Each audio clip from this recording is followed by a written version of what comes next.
Sejam bem-vindos, alunos da segunda série do ensino médio. Eu sou a professora Janaína Jardim, vou mediar a aula da professora Fabiana de Sociologia. Nós teremos uma aula sobre diversidade nacional. Olá, professora Fabi. E aí, oi, gente, bem-vindos de novo, né? Estamos aqui mais uma semana, firmes e fortes. Então, na semana passada, a gente estava, né, continuando a nossa aula falando sobre tabelas, leituras de dados e tudo mais.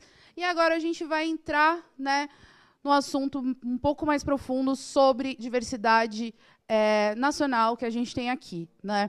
Como sempre, né, a gente vai começar com uma pergunta para vocês já começarem aí pensando no tema, começarem a refletir. Então, a nossa primeira pergunta é: você e a sua família, vocês são de São Paulo? Né? E quando eu falo São Paulo, são do Brasil ou são de outro estado, de outra cidade, né? Aonde vocês são? Então, eu vou dar um minutinho aí para vocês responderem no chat e aí a gente já volta para a aula.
Voltamos.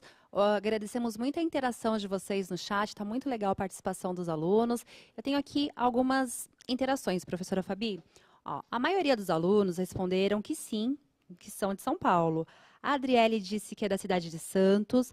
A Carla, ela respondeu assim: nem todos, alguns parentes meus são de Maranhão e tem parentes em Portugal. Nós temos a Vivian, que é de Minas Gerais, a Nicole de Londrina, o Enzo de Sorocaba, e a Rayane diz que parte da família dela veio do Nordeste.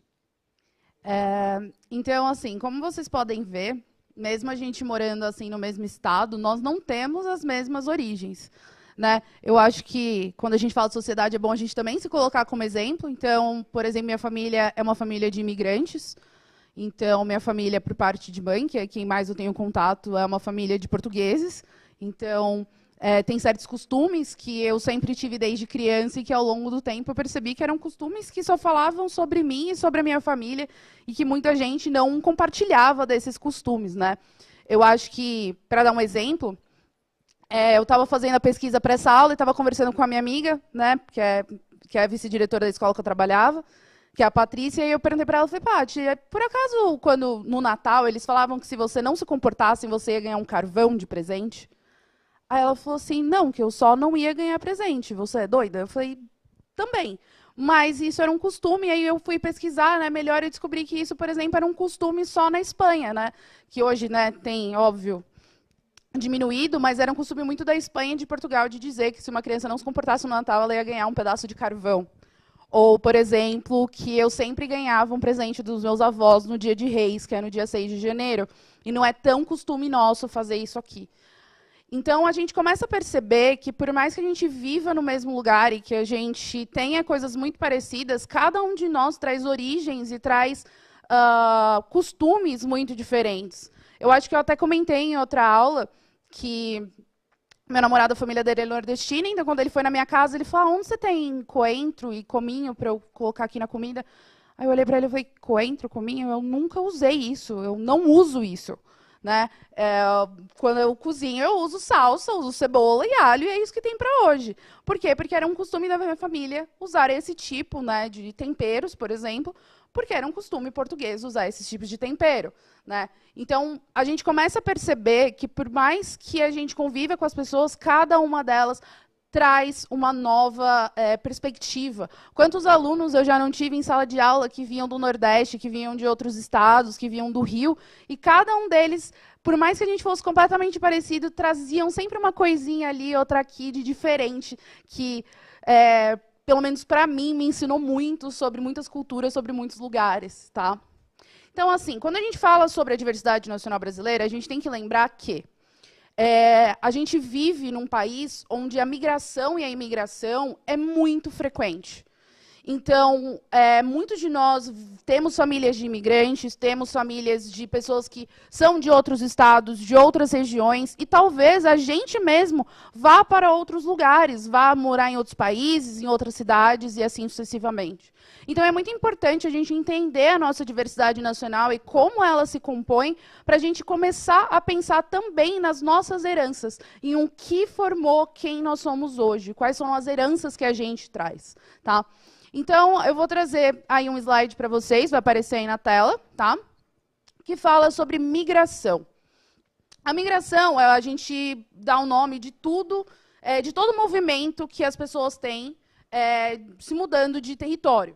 Então, a gente tem a imigração, que é a entrada de pessoas em um país. Eu até coloquei um exemplo de produto importado, que é aquele produto que entra num país.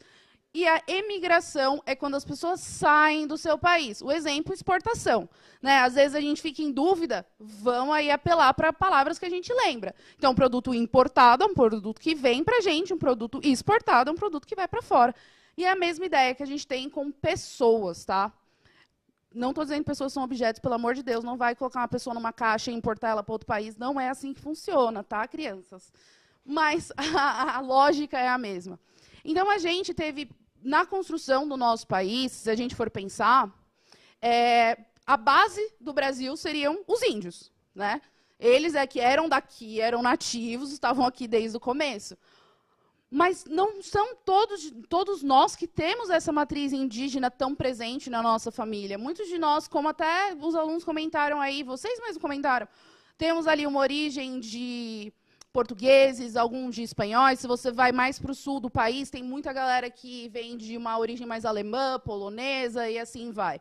E isso muda os nossos costumes, né? Faz com que cada lugar a gente construa uma identidade específica de acordo com esses povos que vieram para cá. Então, assim, no Brasil, quando a gente fala sobre isso, a gente tem que pensar que um dos principais motivos que fazem as pessoas migrarem, né, aqui no nosso país são por razões econômicas, né? Muita gente sai do estado onde está porque procurando o sonho ou uma qualidade melhor de vida, né? E isso também se estende a outros países, né? Quantas pessoas a gente já não vê nos filmes que vou mudar para a Califórnia, para Los Angeles para virar atriz de Hollywood, vou mudar para o Rio para virar atriz da Globo. Vou para São Paulo trabalhar em empresa, e é meio que essa lógica que a gente segue. Mas a migração pode ter outros motivos. Por exemplo, motivos religiosos, que é pessoas que às vezes fogem de perseguição religiosa ou vão até lugares onde eles se sentem mais pertencentes, né? Alguns motivos culturais, porque às vezes, justamente por a gente ter essa mistura, às vezes uma cultura atrai mais a gente, faz mais sentido para a gente, por problemas ambientais, né? Algumas pessoas são obrigadas a sair dos seus países. A gente tem que lembrar que a imigração não é sempre uma questão de vontade. Algumas pessoas são obrigadas a migrar, né? São expulsas de onde elas tinham que estar por perseguições, entre outras coisas. Existem motivos políticos, né? Que normalmente tem a ver com essa perseguição política, né? A gente tem muitos refugiados, às vezes, que fogem disso. Motivos econômicos, buscando outras oportunidades de vida. E, às vezes, se a gente for pensar, tem certas coisas que, para a gente conseguir evoluir, melhorar, a gente realmente acaba tendo que mudar de cidade, né? Eu acho que vocês devem assistir muito YouTube, porque se vocês não assistem, eu assisto. E eu vejo assim, uma quantidade de youtubers que falam, não, eu mudei para São Paulo porque eu tive que mudar, porque eu morava numa cidade minúscula no interior, e eu precisava ter mais contato com as marcas, participar de eventos, né, para fazer o meu trabalho fluir. Então, eu acabei tendo que mudar para São Paulo, né? Então, a Janaína vai dar aí a contribuição dela na nossa aula. A professora Fabi falou sobre os fluxos migratórios, que nem sempre são por vontade, mas às vezes por questões econômicas. Então, eu trouxe aqui algumas informações acerca dos fluxos migratórios a partir do Nordeste para as demais regiões do Brasil. Então, nós temos aí em 1879 o ciclo da borracha. Então, a migração ela sai da região Nordeste e vai direto para a Amazônica, a região amazônica. Aí, entre 1950 e 1990, nós temos o Brasil, ele emerge no cenário econômico e se transforma em um polo industrial bastante importante. Aí, nesse momento, o fluxo migratório ele parte da região Nordeste, dos estados nordestinos, e vem para São Paulo e Rio de Janeiro, que foram os estados mais privilegiados com a industrialização. Nós temos também aí a queda, né, consequentemente, aí a queda da industrialização em São Paulo e no Rio de Janeiro. Nesse momento, o fluxo migratório ele sai do Rio de Janeiro e de São Paulo e parte para o Nordeste, para a Amazônia e também para o Distrito Federal. Nós temos em 1961 a construção de Brasília. Então, esses motivos econômicos, eles também foram motivações para que as pessoas migrassem da região Nordeste para outras regiões do Brasil. Eu acho que pode colocar esse slide aí. Esse slide ele mostra aí os períodos e quais foram os fluxos migratórios mais comuns nessa época. Não significa que essas pessoas não migraram para outros lugares, mas esse foi um fluxo mais intenso. Então, teve a maior quantidade de pessoas saindo de um lugar para o outro, tá? E aí bate com o que a professora falou, essas datas, por quê? Muitas vezes aqui no Brasil, por causa das explorações ou de novas descobertas, esses fluxos foram mudando com o tempo. Se a gente pensar, por exemplo, na descoberta do ouro, né, eles vão vir todos para Minas Gerais. Aí, na época da borracha, vamos todos para Amazonas. Então, tudo isso tem a ver com a ideia de demanda, né? A gente ter trabalho disponível e pessoas precisando desse trabalho, né? Uma coisa que eu gostaria muito de falar é que, assim, por a gente ter muito fluxo de pessoas saindo do Nordeste e vindo para São Paulo, principalmente, né, para a região Sudeste, existe muita questão de falar, porque o Nordeste é ruim, porque o Nordeste é ruim por causa que as pessoas vêm para cá. Só que a gente tem que lembrar que o Nordeste tem uma coisa que São Paulo não tem, que é a seca. Então, quando a gente fala sobre regiões que ficam no interior do Nordeste, que ficam dentro dos sertões, a gente tem que lembrar que é um clima e um modo de vida que é muito difícil. Então, muitas vezes, as pessoas não conseguem continuar cultivando, né? A seca e o abastecimento de água é muito variável, ele depende de milhões de fatores, né? Que eu acho que a gente ficaria aulas e aulas aqui falando sobre os problemas relacionados a isso, mas vocês podem pesquisar por si mesmos, eu acho que isso é muito importante. Mas a gente tem, por exemplo, um problema ambiental, que é a seca, que faz com que muitas pessoas venham para cá buscando oportunidades de vida justamente pela dificuldade que o clima árido do Nordeste traz, né, para alguns tipos de trabalho. Né, na verdade, professora Fabi, nós temos aí o senso comum que diz que a região nordestina é uma região pobre, miserável, e isso é uma informação do senso comum. A gente precisa utilizar o senso crítico. E quando nós utilizamos o senso crítico, a gente percebe que a região nordestina tem grandes empresas e também um setor turístico famoso mundialmente, que são as praias nordestinas. A cultura nordestina, eu acho que a gente pode dizer que é uma das culturas mais ricas em relação a materiais que eles produzem, materiais artísticos. Muitas das coisas que vêm do Nordeste a gente aproveita aqui, e aí a gente fala mal do Nordeste, mas está lá, aproveitando da cultura, está lá, vivendo. Então, a gente também tem que entender que certos problemas sociais e tudo mais vêm de uma construção histórica, né? Então, a gente tem que pensar que, por muito tempo, São Paulo e o Rio de Janeiro, né, essas regiões foram muito beneficiadas por terem mais investimento, enquanto em outras localidades do país não tiveram, né? Se, por exemplo, a gente pensa em Brasília, se não tivessem construído Brasília, talvez ali o Centro-Oeste fosse um grande vazio. Né? É verdade. A gente tem que pensar que, por exemplo, a construção de Brasília levou muita gente para lá e fez com que essa região se desenvolvesse.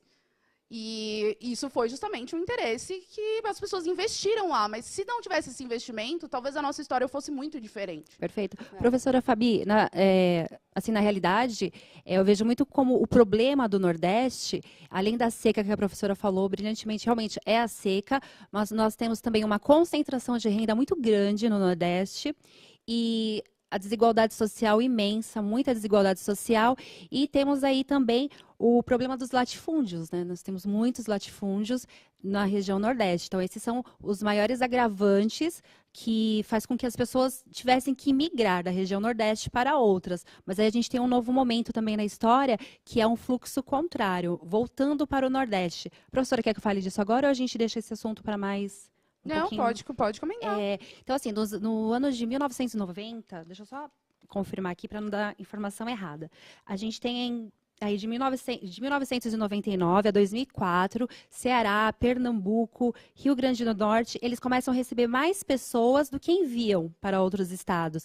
E em 2009, o IBGE, ele lança uma informação que é a seguinte: através da Pesquisa Nacional de Amostra por Domicílio, que foi divulgada pelo IBGE, é possível identificar que as pessoas começam a retornar para o Nordeste. Então, ao invés de ser uma grande fornecedora de mão de obra para outros estados do Brasil, o Nordeste começa a ser uma empregadora também dos seus cidadãos.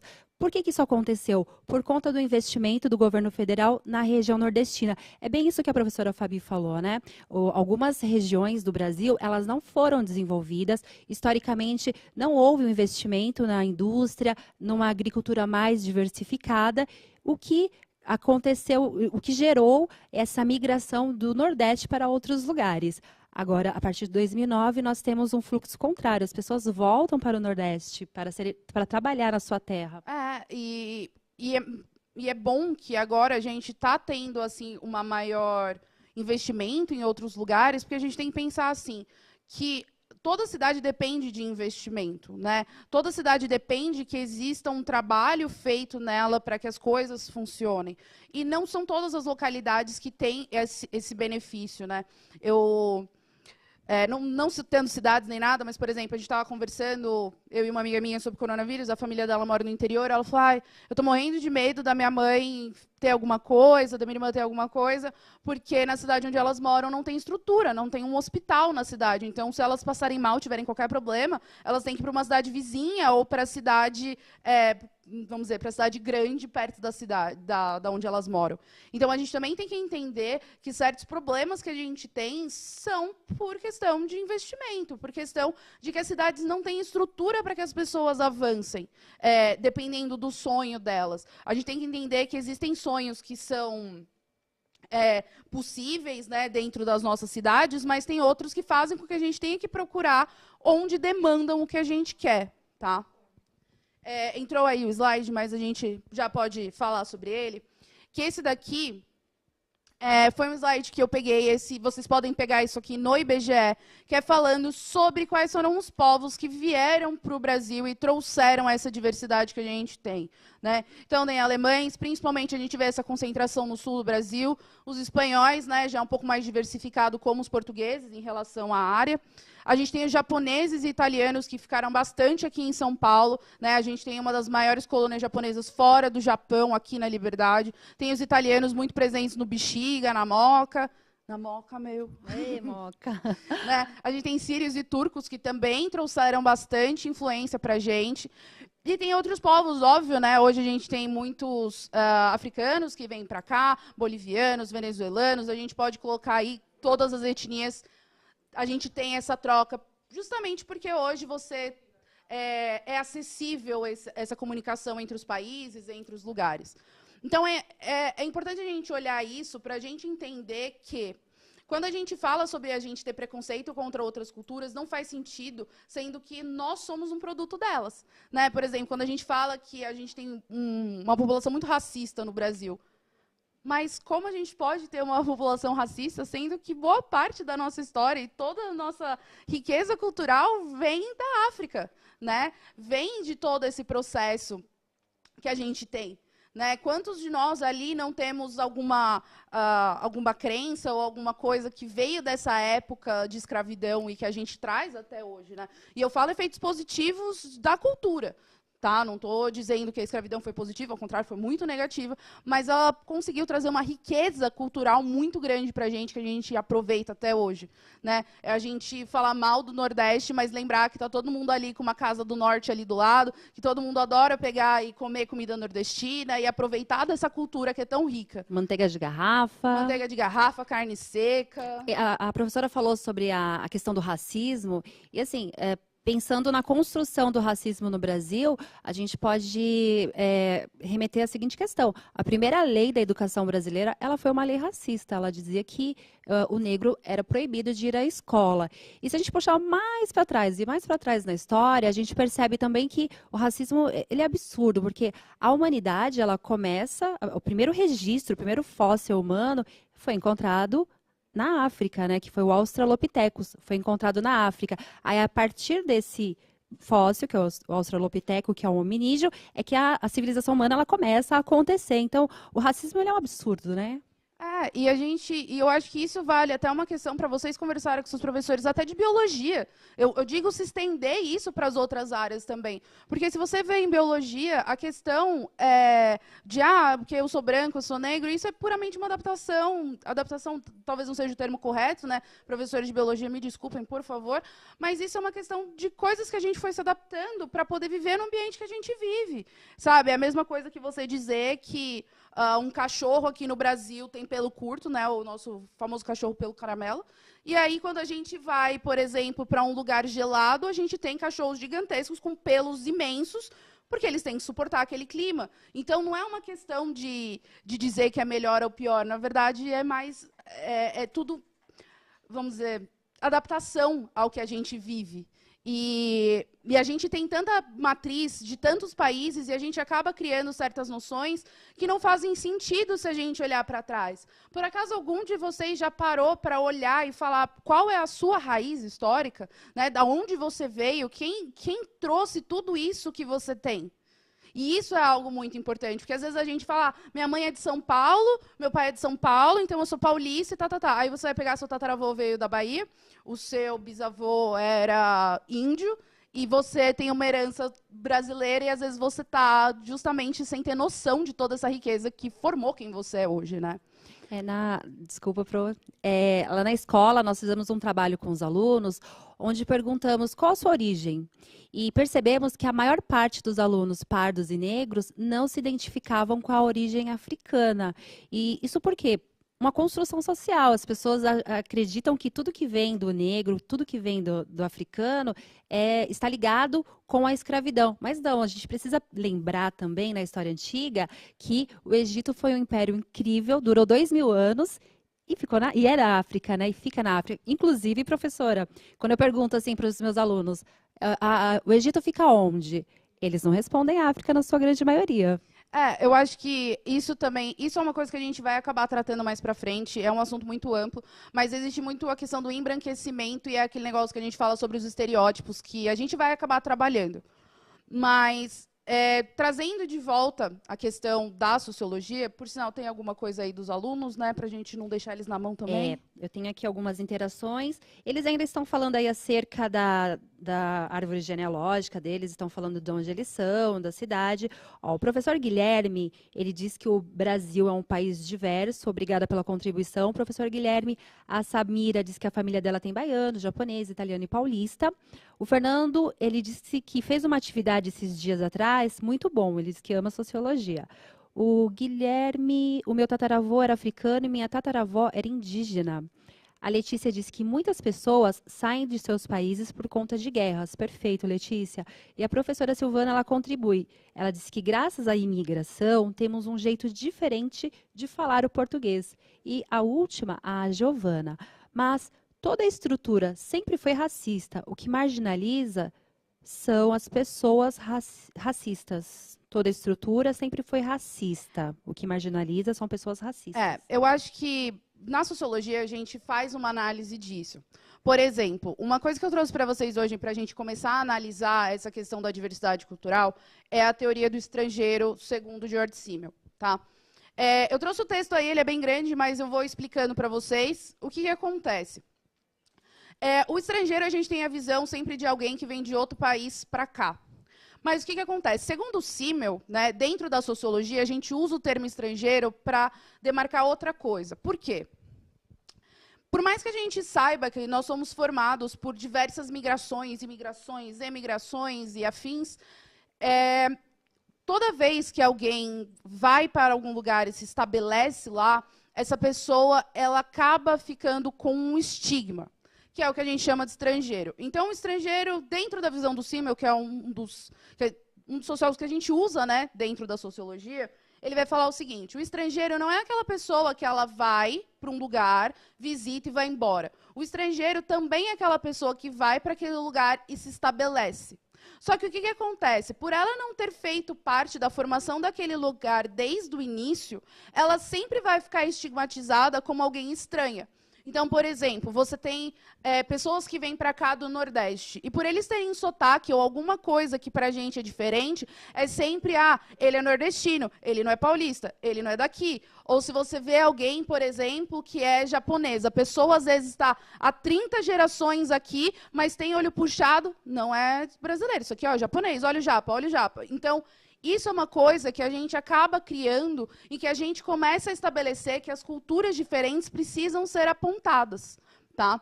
Então, o estrangeiro para o Simmel é o que a gente faz hoje, que é uma pessoa que é diferente da gente, que não vem, às vezes, não estava no mesmo lugar que a gente desde o começo, e a gente não dá, muitas vezes, a oportunidade dessa pessoa se integrar totalmente, porque a gente sempre fica lembrando ela de que ela não pertence aqui. Eu vou dar um exemplo, parece meio idiota, mas eu acho que é um exemplo que serve muito. Eu sou de São Paulo, nasci em São Paulo, estou aqui desde sempre, mas eu tenho meus problemas com R, que eu falo porta e porteira. E aí, várias vezes, quando eu encontrava alguém, o pessoal falava: nossa, você é do interior, né? Acho mó legal você ser do interior. Eu falei: mas, gente, eu não sou do interior. Eu sou daqui. Mas você fala porta. Eu falei: mas daí que eu falo porta? Tipo, isso não me faz menos paulista o fato de eu falar porta. Tipo, isso não me exclui o fato de que São Paulo é o lugar em que eu vivo e que, no caso, eu poderia ter escolhido para viver. E eu faço parte daqui, né? Às vezes a gente tem uma noção de território muito fechada, sem entender de que a gente é muito mais do que o território. Não é porque você tem uma casa que você é obrigado a viver lá para sempre. E o fato de você mudar de uma casa não te faz uma pessoa melhor ou pior. São escolhas. E, às vezes, a gente faz questão de sempre apontar essa diferença. E aí eu acho que entra com o que ela falou sobre o racismo. É a questão da gente sempre lembrar a pessoa e apontar sobre algo que não existe mais, né? Que deixou de existir faz muito tempo. E a gente ainda tem essas mesmas críticas, mesmas brincadeiras, e fica nessa. E a gente acaba esquecendo de que, provavelmente, você não é 100% paulista, você não é 100% baiano, você não é 100%, né? Por exemplo, há uns anos atrás, eu não vou saber direito, porque eu vi isso há muitos anos, eles pegaram várias pessoas racistas e fizeram um teste de DNA nelas, pegando origem histórica. E aí apareceu que todos eles tinham ali, nem que fosse 1%, ali uma porcentagem de negros. Aí ele falou: bom, mas você é racista, só que você tem esse sangue dentro de você. Você tem uma parte da sua família que é austríaca, uma parte da sua família que está de lá. E aí ele: como assim? Eu achei que eu era isso. E não, porque antes dos portugueses virem para cá, eles também sofreram imigrações. E antes dessas imigrações, outros países sofreram, né? A gente tem que pensar que todas as regiões do mundo já tiveram uma mistura muito grande antes mesmo de chegar aqui, né? Por exemplo, muitos portugueses, a gente dá o nome de mouros, porque justamente por causa das invasões árabes, eles têm muita mistura árabe em portugueses. E aí depois fica lá a história de tipo: eu sou português, europeu, tá? E você é árabe, africano, então a gente não se mistura. Sendo que você tem uma origem que vem de lá. Então, às vezes, a falta de conhecimento faz com que a gente acabe criticando coisas que, na verdade, são parte da nossa história. Na verdade, são coisas que fizeram a gente ser quem a gente é. Perfeito. Professora, alguns alunos estão dizendo que estão sentindo falta da merenda E está rolando um debate aqui sobre a existência do racismo reverso. Só mais uma contribuição, a professora Mari, ela disse assim, ó, somos plural e a nossa construção cultural é privilegiada por este motivo. Obrigada, professora Mari, realmente muito boa a sua colocação. Também sentimos falta da merenda, que a gente também está sem merenda, e é triste. Mas, assim, se vocês têm direito, por favor, né, entrem em contato com a sua escola. A gente está fazendo essa brincadeira aqui, mas a gente sabe que é uma situação muito complicada para muitos de vocês. Se vocês têm direito à merenda ou à merenda em casa, a outros recursos, né, de apoio social, por favor, entrem em contato com as escolas de vocês, para que vocês possam receber auxílio, possam receber um apoio, porque as escolas estão aqui também para ajudar vocês, tá? A gente leva, muitas vezes, no tom de brincadeira, porque a gente sabe que o mundo está muito sério e tem muitas coisas que acontecem que, se a gente não tiver um momento ali de alívio, a gente acaba ficando cada vez mais pilhado. Mas, fora as brincadeiras, por favor, se vocês estão precisando de apoio, estão precisando de ajuda, vão até as escolas, liguem nas diretorias, por favor, venham atrás da gente para que a gente possa tentar ajudar vocês, tá? Agora, sobre o racismo reverso, temas polêmicos, temas polêmicos. Para as pessoas que falam que existe racismo reverso, eu quero deixar bem claro que não existe racismo reverso. E eu consigo explicar muito simples por que não existe racismo reverso. Quando a gente fala sobre racismo reverso, o racismo, ele em si, ele é um preconceito. O racismo é você excluir alguém por causa da etnia, porque a gente não usa mais o termo raça, a gente usa o termo etnia. Mas é você excluir alguém por causa da etnia, da raça, que seja. O que acontece? Algum de vocês já foi para um trabalho e alguém não quis te dar esse trabalho porque você era branco? Alguém alguma vez numa empresa olhou para você e viu o seu cabelo e falou: ai, esse cabelo aí eu acho muito bagunçado, não dá para você dar uma arrumada, deixar ele mais ajeitadinho? Algum guarda no supermercado seguiu você porque você era branco? Ou, por exemplo, algum policial já te parou na rua simplesmente pelo fato de que você era branco, e aí ele olhou e falou: nossa, aquela pessoa branca é suspeita, melhor parar ele porque ele é muito branco. Então, é por isso que a gente fala que não existe racismo reverso. Quando a gente fala sobre pessoas negras falando negativamente de pessoas brancas, a gente tem que lembrar que, para toda ação que a gente tem uma reação. Então, por exemplo, se vocês falarem mal de mim, a minha reação não vai se olhar e falar: ai, gente, como vocês são lindos, a tia ainda ama vocês. Se você vier na minha cara e me xingar e botar o dedo na minha cara e me maltratar, o que você vai receber de volta? Provavelmente eu vou te maltratar também, né? A nossa defesa instintiva como seres humanos é sempre se defender. E quando alguém toma porrada a vida inteira, uma hora ela vai começar a se defender. E nem sempre essa defesa assim, a gente tem uma lógica para ela. Às vezes ela vai acontecendo. Às vezes ela é só uma resposta que a gente tem a tudo isso que a gente sofre. Então, quando a gente fala que não existe racismo reverso, é porque ninguém é excluído socialmente por ser branco. Quantas pessoas vocês já não ouviram falar que foi numa empresa, estava com cabelo afro lindo, e a pessoa fala: ai, mas esse cabelo afro parece tão bagunçado, é uma coisa tão esquisita. Você não pode alisar ou prender? Mas nunca ninguém me falou que eu tinha que prender o meu cabelo. Né? Quando você vai comprar maquiagem, e eu dou esse exemplo porque eu acho que tem que colocar coisas que a gente vive, quando a gente vai comprar maquiagem, eu nunca tive problema de achar meu tom de base. Mas eu conheço muitas mulheres que não encontram tom de base porque não fazem maquiagem escura. Por mais que a maior parte da população brasileira seja feita por pessoas negras e pardas. Quando a gente fala sobre inclusão, é por isso que a gente fala que não existe o racismo inverso. Porque quando a gente é branco, né, a gente fala sobre a gente é branco privilegiado, mas eu nunca tive problema para encontrar nada. Né? Eu nunca tive problema de achar uma sombra que não pigmentasse no meu olho, ou um batom que não se destacasse com o meu tom de pele, ou comprar uma base que fosse da mesma cor que a minha pele. E pessoas negras têm esse problema, né? Eu acho que tem até um vídeo do Tássio, do Herdeira da Beleza, que ele fala, né, que as maquiagens negras até então faziam com que as mulheres negras ficassem cinzas, porque ninguém pensava no tom de pele negro. Né? É quando a gente fala que é super legal você fazer jiu-jitsu, mas você que fazer capoeira já é meio esquisito. Então, é por isso que não existe o racismo inverso. Porque, por mais que a gente fale, é igual falar sobre gordofobia, né?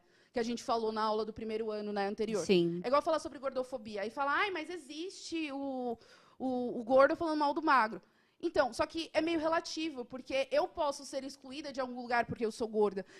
As pessoas apontam na rua, você está do lado daquela gorda. Ninguém fala, está do lado daquela magra. Né? Por exemplo, hoje a gente sabe que pessoas muito magras também estão sendo excluídas socialmente, mas quando eu vou num shopping, não é toda mulher que consegue encontrar uma roupa no shopping sendo acima do peso. Né? Como uma mulher mais alta também não consegue achar uma mulher que tenha um sapato maior.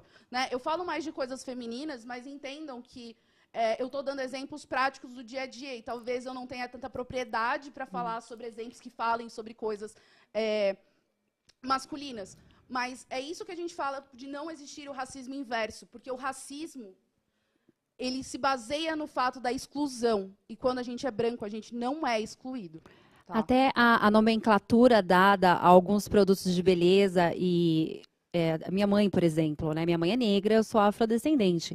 Quando a minha mãe ia comprar uma meia fina, a nomenclatura era café, tabaco, bege escuro. Então, até as nomenclaturas já remetem a isso. E a gente precisa entender também sobre a questão do lugar de fala, né?